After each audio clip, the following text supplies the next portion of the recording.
G'day, mate. Let's take a little trip, shall we? We're floating, nice and easy, high above a place of quiet wonder. Down below us lies a city in China, a place they call Changzhou. It's nestled in the rich and fertile lands of the Yangtze River Delta, a cradle of ancient culture and modern dreams. From up here, the world seems to slow down. The hustle and bustle fade into a gentle hum. All we can see is a beautiful, sprawling landscape waiting for us to explore. It's a place where stories are written in the rivers and secrets are held in the leaves of old trees. Let's just drift for a moment and let the peace of it all wash over us. From our lofty position, the layout of Changzhou becomes clear. It's not a chaotic jumble of streets, but a carefully woven tapestry. We can see the main arteries of the city, the wide boulevards, branching out like the veins of a leaf. Cars move along them like tiny, colorful beetles, all following a silent, coordinated dance. The city is organized into districts, each with its own character. Some areas are dense with modern towers reaching for the sky. Others are lower, more spread out, with red-tiled roofs peeking through a canopy of green trees. Look closely and you can trace the ancient city walls, even though they are no longer standing. This is a city that has grown outwards from a historic core, like ripples in a pond. Now let's turn our attention to the city's green heart. Changzhou is dotted with beautiful parks, lush oases of calm amidst the urban landscape. The largest of these is Hongmei Park, the Red Plum Park. It's a sprawling expanse of trees, lawns, and water. We can see people strolling along its winding paths, little figures enjoying a moment of peace. The park is a haven for birds and other small creatures, a little pocket of wilderness right in the middle of everything. Look at the sheer variety of green below us. There are the deep, dark greens of the ancient camphor trees and the bright, fresh greens of the manicured lawns.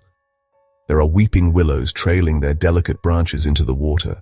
Their leaves are soft, pale green. The city has made a conscious effort to plant trees along its streets, creating green corridors that connect the larger parks. It shows a deep respect for nature, a belief that a city is not just for people but for all living things. Let's drift over to the waterways that give Changzhou its life and soul. The city is crisscrossed by rivers and canals, the most famous of which is the Grand Canal of China. From up here it looks like a majestic serpent, winding its way through the heart of the city. This ancient waterway has been a vital artery for trade and transport for over 1,000 years. We can see long, narrow boats moving slowly along its surface. The canal is a living piece of history, a constant reminder of the city's long and prosperous past as a center of commerce. Surrounding the city are shimmering lakes, like mirrors reflecting the vast sky. To the west, we can see the expansive beauty of Zhe Lake. The shoreline is a beautiful mix of natural wetlands and carefully landscaped parks. We can see fishing boats bobbing gently near the shore. The smaller rivers and canals within the city are just as charming. They are lined with old stone embankments and shaded by weeping willow trees. From our vantage point, we can see the elegant arch of stone bridges connecting one bank to the other. These bridges, some of them hundreds of years old, are works of art in themselves. Now let's glide towards the heart of the new city and gaze upon its modern marvels. The skyline of Changzhou is a testament to its ambition and prosperity. The tallest of these is the modern media center, a striking building with a unique, curving design. From our aerial perspective, we can appreciate its architectural ingenuity. It looks like a giant, futuristic sculpture, its glass facade reflecting the sky and the surrounding city in a dazzling display of light. Look at the cluster of high-rises in the new districts. They are not just random towers, but a planned urban landscape. There is a sense of space and order. Many of the buildings feature innovative designs, with green rooftops, sky gardens, and energy-efficient materials. This is not just about building high, it's about building smart. We can see wide, tree-lined boulevards connecting these commercial and residential hubs. The cityscape is clean and organized, designed for easy movement and a high quality of life. Among the skyscrapers, we can spot incredible public buildings. The Changzhou Grand Theater, with its flowing organic shape, looks like a giant polished pebble dropped by the side of a river. The Olympic Sports Center is another architectural masterpiece, its stadium resembling a giant unfolding lotus flower. From above, these structures are not just functional buildings, they are works of art on a grand scale. Let's drift away from the modern towers and seek out the whispers of the past. Tucked away amongst the trees and modern buildings are Changzhou's ancient temples. The most famous of these is the Tianning Temple. From up here, it's a magnificent sight. We can see its sprawling complex of halls and courtyards. The layout is perfectly symmetrical, designed according to ancient principles of harmony and balance. It is a sanctuary of peace, an island of tradition in the sea of modernity. The temple has stood for over 1,000 years, a silent witness to the city's long history. The crowning glory of the Tianning Temple is its pagoda. It is the tallest pagoda in the world, a breathtaking structure that soars into the sky. We are floating almost level with its golden spire. From this height, we can appreciate the incredible craftsmanship of its 13 stories. As we look down upon the temple grounds, we can see the deep, rich colors that signify its importance. The walls are a warm, earthy yellow, and the wooden pillars and beams are painted a deep, imperial red. It is a place of deep spiritual significance, and even from this distance we can feel its profound sense of peace and reverence.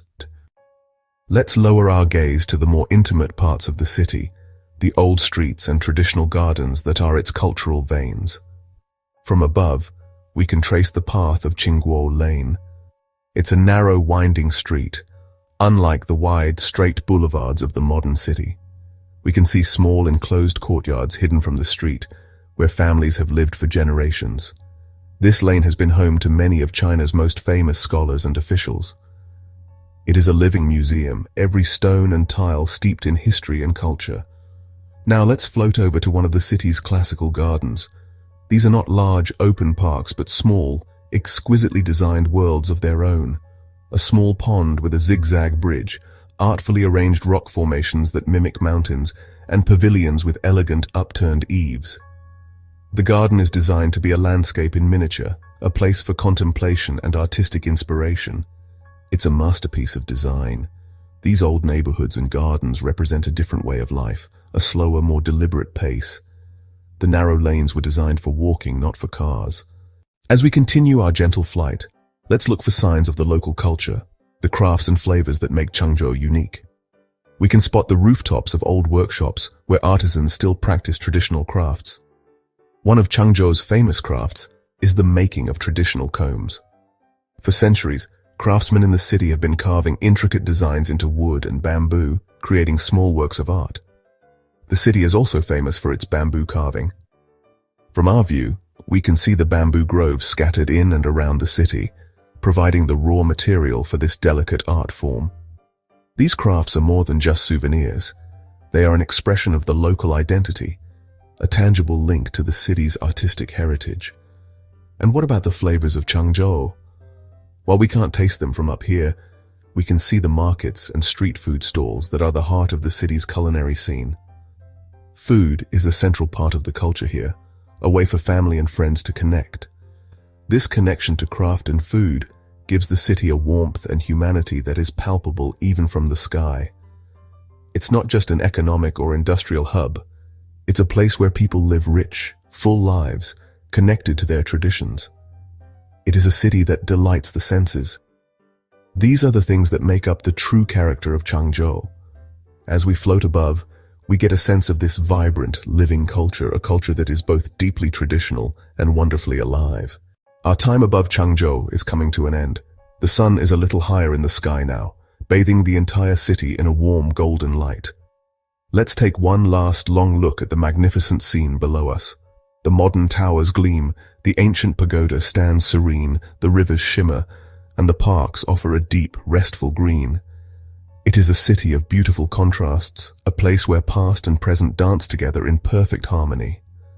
From this peaceful height, we have seen the grand design and the intimate details that make Changzhou so special. Let the image of this place be etched in your mind.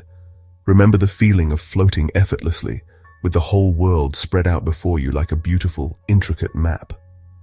This has been more than just a sightseeing tour.